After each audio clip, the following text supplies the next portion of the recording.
బహదూర్పూర్ ప్రాంతం తీసుకున్న మూసీ కాలువ కావచ్చు, చాలా మురికి కాలువలు కావచ్చు, చాలా వాసన వస్తుంటాయి అక్కడంతా కూడా. ఏ ప్రభుత్వాలు వచ్చినా ఏం చేయలేదు, కానీ అక్కడ వాళ్ళ జీవన ప్రమాణాలు అక్కడితోనే కాలువల పక్కనే సంసారాలు చేసుకుని కాలువల పక్కనే జీవనం సాగించే పరిస్థితి నెలకొని ఉంది. ఈ పరిస్థితులు ఎప్పుడు మారుతాయంటారు అసలు? నేను ఇవాళ మీకు ఒక క్లియర్గా నా ప్రాక్టికల్ ఎక్స్పీరియన్స్ చెప్తాను. ఇవాళ నేను బహదూర్పుర అసెంబ్లీ కాన్స్టిట్యున్సీలో హాషమాబాద్లో వెళ్ళినా. హాషమాబాద్లో ఒక పెద్ద మురికి నాలా ఉంది. నేను వెళ్ళి కాంగ్రెస్ పార్టీ క్యాంపెయిన్ చేయడానికి పోతే లేడీస్ బయటికి వచ్చి, మీరు ఓట్ల టైంకి ఓట్లు అడగనికి వస్తారు, తర్వాత 5 సంవత్సరం వరకు ఎవ్వరు కనిపించరు అని కోపం అవ్వడం జరిగింది.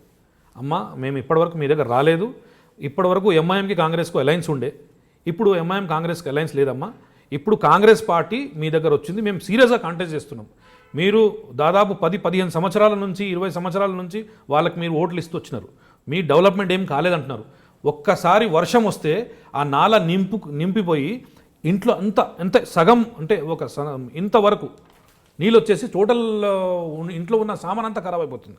వాళ్ళు ఇంత పెద్ద ఇంట్లో మన గడిలోనే ఇంత పెద్ద గోడ లేపుకున్నారు, వాళ్ళు రానికి పోని ఇట్లా పైనుంచి ఇట్లా ఎక్కిపోతున్నారు, ఆ పరిస్థితి వాళ్ళది ఉంది. సో మేము సీరియస్ ఉన్నాం చాలా.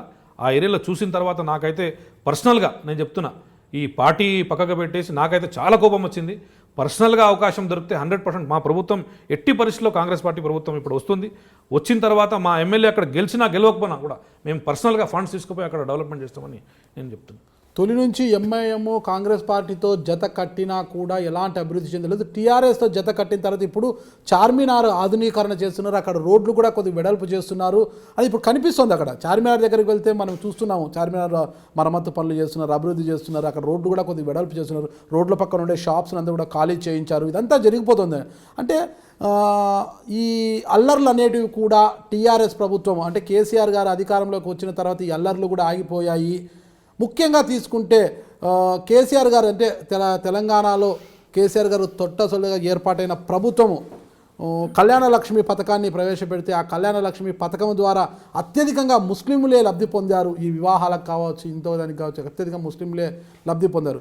ఇక ఇప్పటికే టీఆర్ఎస్ సర్కారు వచ్చిన తర్వాతనే చార్మినార్ ఆధునీకరిస్తున్నారు, అక్కడ రోడ్లపైన ఉండే షాపులను తరలించేశారు, రోడ్లు వెడల్పు చేస్తున్నారు, కళ్యాణ లక్ష్మి ద్వారా ముస్లింలను ఆదుకుంటున్నారు, వాళ్ళ జీవన ప్రమాణాలు మార్పు చేసే కృషి చేస్తున్నారు అంటారు. ఇంతకన్నా ఏం చేస్తుంది నెక్స్ట్ కాంగ్రెస్ అంటున్నారు. నేను ఒకటే చెప్తానండి, ఆ 2000 crores మేము ఇచ్చిన ఫండ్స్కి ఇప్పటి వరకు అదే ఫండ్స్ యూటిలైజ్ అవుతున్నాయి. ఎప్పుడు కూడా ఆ ఫండ్స్కి కంప్లీట్గా వాళ్ళు ఖర్చు చేయలేకపోయినారు. ఇప్పుడు ఏ పని ఇవాళ జరుగుతుంది అది కాంగ్రెస్లో స్టార్ట్ చేసిన పని ఇప్పుడు మెల్లమెల్లగా ఈ స్టేజ్కి వచ్చింది. కళ్యాణ లక్ష్మి మీరు స్కీమ్ మన ముస్లిమ్స్కి షాదీ ముబారక్ ప్రకారం ఇచ్చిన స్కీమ్ చూసుకుంటే ఆ స్కీమ్ ఏమైతే కాంగ్రెస్లో స్టార్ట్ చేసిన స్కీమ్ అది. అప్పుడు మేము 15,000 ఇస్తుండే, 15,000 తర్వాత 30,000 అయింది, 30 తర్వాత 50,000 అయింది.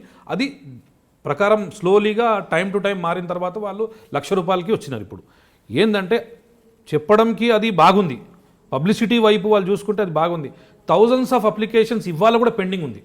ఇప్పుడు దాంట్లో పెద్ద డ్రాబ్యాక్ ఏంటంటే బ్రోకర్లు తయారైపోయినారు.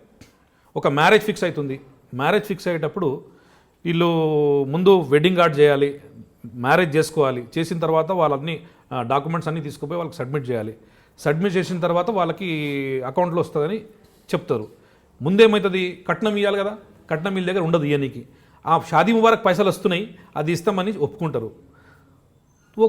అది అప్లికేషన్ ఇచ్చిన తర్వాత రాదు, వీళ్ళు ముందు 20,000 బ్రోకర్లకు ఇచ్చేయాలి, వచ్చిన ₹1,00,000 నుంచి 20,000 బ్రోకర్లకు ఇచ్చేయాలి, 80,000 మేము కట్టం ప్రకారం ఇచ్చుకుంటామని వాళ్ళు చెప్పుకున్నారు. కానీ తిరిగి వాళ్ళ ఫ్యామిలీలో గొడవలు వచ్చేసినాయి. ఏంటంటే మాకేం తెలియదు, మీరు ఇస్తారని చెప్పినారు కదా, ఇవ్వండి, లేదండి గవర్నమెంట్ నుంచి పైసలు రాలేదు అంటే వాళ్ళు చెప్పుకోనికే బాగుంది. కానీ వాళ్ళు థౌజండ్స్ ఆఫ్ అప్లికేషన్స్ ఇవాళ కూడా పెండింగ్ ఉందండి. మీరు చూసుకుంటే ఓన్లీ ఈ స్కీమ్స్ అన్నీ కట్ పేస్ట్ చేసినారు కాంగ్రెస్ నుంచి, పెద్దగా వీళ్ళు తీసింది ఏం లేదు. అప్పుడు మేము కూడా మాస్ మ్యారేజెస్ ప్రకారం చేస్తుండే, ఇప్పుడు వచ్చేసి ఇది షాదీ ముబారక్ స్కీమ్ ఉంది. సేమ్ దానికి టైం ప్రకారం ఇప్పుడు డీజిల్ రేటు ₹40 ఉన్నాయి, ఇప్పుడు ₹80 అయిపోయింది. ఉన్నప్పుడు చూసుకుంటే మీరు ఆ ప్రకారం ఈ పైసలు కూడా పెరిగినాయి, పెద్ద ఏం చేంజెస్ ఏం లేవు, అదే దానికి కంటిన్యూ అవుతుంది. మీరు చూస్తున్నారు ఐ డ్రీమ్ న్యూస్ని. మీరు చూస్తున్నది ఐ డ్రీమ్ న్యూస్. అంటే కళలని నిజం చేస్తూ ప్రజలకి నిజాలని కళల ద్వారా తీసుకొచ్చే ఐ డ్రీమ్కి మై బెస్ట్ విషెస్. మీరు చూస్తున్నది ఐ డ్రీమ్ న్యూస్. మీరు చూస్తున్నారు I dream channel. For more videos please subscribe I dream. మరిన్ని వీడియోల కోసం ఐ డ్రీమ్ని సబ్స్క్రైబ్ చేయండి. Please subscribe I dream. And I'm very much satisfied with the way interview went on. Kindly subscribe to I Dream. For more videos, subscribe to iDream. and loads of fun entertainment and content. Do watch iDream.